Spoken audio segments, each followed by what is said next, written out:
So, yes, sir. Thank you, Secretary.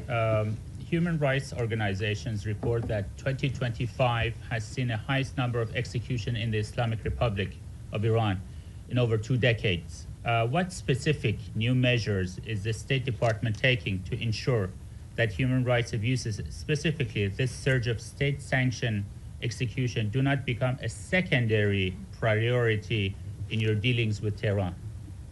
Well, ultimately, look, we have very deep systemic disagreements with the regime in Iran, and it's part of one of, if not the most sanctioned country in the world, one of the most sanctioned countries in the world. There isn't a week that goes by, or at least 2-3 times a month, I'm authorizing some new sanction on some new entity related to Iran. I don't think anyone could argue that this administration has been friendly towards them. So we continue to feature these things because it tells us about who they are. In the case of some of these executions that you're talking about, some of them, by the way, were in the aftermath of the war with Israel, where they went through and have jailed people and accused people of being informants and spies and things of that nature. But we're under no illusion, and every year we put out a report that outlines this, and we've been pretty consistent in our messaging. Our problem with the Iranian regime isn't simply, obviously it's predominantly their desire to acquire nuclear weapons, their sponsorship of terrorism, but it's ultimately the treatment of their own people. I said it in my hearing a year ago in the Senate, and I say it now, I know of no nation on earth where there is such a difference between a regime that governs the country and the people who live there every single day. That regime is not reflective of the people who live in Iran, who are the inheritors of a proud and long cultural legacy and a proud history. And then you've got a clerical radical regime that has driven and taken the wealth of that country and used it, not to secure their people and their future, not to make sure they have enough water and electricity. They've used their money to sponsor terrorist organizations all over the world. That's what they've used their money for. So we're going to continue to consistently point that out. Secretary, second. I'm sorry, I got to go because I'm getting everybody today. Regarding Europe, you said that Europe was not going to be able to mediate between Russia and Ukraine. There's been some disengagement. There's some push within the European Union to either not comply with the increase in defense spending that the United States has been promoting, or also some European countries like Spain promoting closer ties to China, or going to China, or inviting more investment from China, or even Chinese technology in critical infrastructure. Are you concerned at all about this path?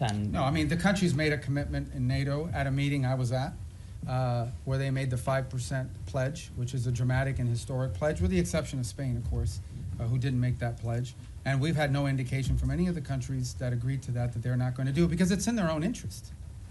It's in their own interest. Bottom line is, increasing their defense capacity is in their interest because it's their defense. As far as opening up to China, look, one of the biggest problems Europe faces is they're being flooded with cheap Chinese goods, including Chinese cars. They're being flooded.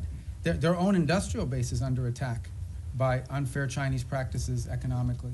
So, I don't know about the rhetoric you're pointing to or the examples, but that's a threat that Europe faces, and they need a rebalancing as well. They're also, like we are, experiencing disruptions to supply chains and things at the economic realm that are very problematic and dangerous for national security. So we would expect them to act at their national interests, both continentally and individually as their own countries. All right, we got to speed it up. Yes, ma'am. Hi, Annalise Nielsen from Sky News Australia. In your national security strategy, you've warned Europe about civilizational erasure. When you've been watching what's been happening in Australia with the rise of anti-Semitism and our government's response to the Bondi massacre, our Prime Minister's dodged direct questions on Islamic extremism, but then unprompted evoked right-wing extremism as a threat. Do you have any message to Australia about civilizational erasure, and why is America watching? Look, I just think it's very simple, and that is that any mass migration is highly disruptive to any country. We talked about it here in the United States. When you experience mass migration, I don't talk about immigration, I'm talking about mass migration. Okay, mass migration is a negative thing. It's not positive. And it's very difficult for any society to absorb and assume hundreds of thousands, if not millions of people over a short period of time, especially if they come from halfway around the world. There are cultural and assimilations issues related to that, et cetera. And so these are concerns that it's concerns I have about our own country primarily. It's been a priority of this administration to address this. But I think it's a growing concern in Europe. There are other voices in Europe and obviously in Australia as well that have expressed concern about this. These are facts. This doesn't make you anti-anybody. What it makes is you do have, as a sovereign country, the right to control how many people you absorb, how many people you allow in, and who those people are. This is a very basic sovereign right. Okay? It doesn't mean you don't allow any people in. There are people coming into this country every day to visit, to work, to live permanently, but you have to know who they are, and you have to have some limits and controls over what those numbers are. And obviously, because of some of the things we've seen, mass migration over the last decade has been highly disruptive, not just to the United States, but also to continental Europe, and in some cases in the Indo-Pacific as well. So I just think this is a real challenge that multiple Western advanced industrialized countries are facing, and I think it's pronounced in parts of Europe as well, and obviously, at least on the basis of your question, appear to be a challenge as well in Australia. All right, to the next row. Yes, ma'am. Are you not? Hold on, Andrea, right behind you. I'm going to get to everybody. Go. Yeah. Oh, I just wanted to ask. You don't have a question? Okay, no, I'm kidding. Go ahead. On Ukraine this weekend, the meetings with the Ukrainian delegation and the U.S. delegation, are you planning to participate It's in in those Miami. meetings? They're starting today and tomorrow. I may be there tomorrow for a portion of it. There's another one happening today, but that one is with the Turks and the Qataris and the UAE on the Gaza plan. So if I'm not there, because I have things we have to do here today, like talk to you guys, I think tomorrow, since it's in Miami as well. So, yeah, go ahead. Yes, sir. Thank you, Mr. Secretary. Timothy Onorezi with the Washington Examiner. Going back to the previous question about Europe, and I believe the Sky News reporter referenced civilizational erasure, which is a term that has been used by both the White House and the State Department. Both the White House and the State Department have made kind of recurring overtures to Europe as a civilization that is in some sort of danger and that should join with the United States as a sort of Western civilizational bloc. And it seems to be a recurring priority.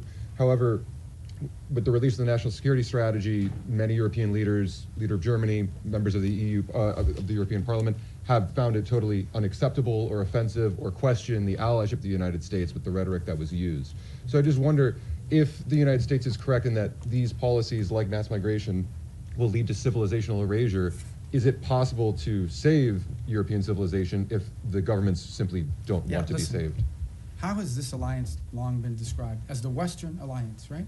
What is it that, and it's not just me saying, you go to these NATO meetings, you meet with people, what they will tell you is our shared history, our shared legacy, our shared values, our shared priorities. That's what they talk about as the reason for this alliance. Well, if you erase your shared history, your shared culture, your shared ideology, your shared priorities, your shared principles, then you just have a straight up defense agreement. That's all you have. So what I'm trying to point to, and what we've tried to point to, is very simple. That is, at the bedrock and at the cornerstone of our relationship, with example with Europe, is the fact that we do have a shared culture, a shared civilization, a shared experience, and shared values and principles on things like human rights, on freedom, on liberty, on democracy, on all sorts of on the rights of the individual, on all these sorts of things that we in this nation are the inheritors of in many cases, because many of these ideas that led to the founding of our country found their genesis in some of these places in the Western Alliance. If you take that away, if that's wiped out because for whatever reason it's no longer a priority, I do think it puts a strain and threatens the alliance in the long term and in the big picture. Now, whatever internal politics causes people to dispute this, I'm not going to comment on, other than to tell you that I do think that at the core of these special relationships we have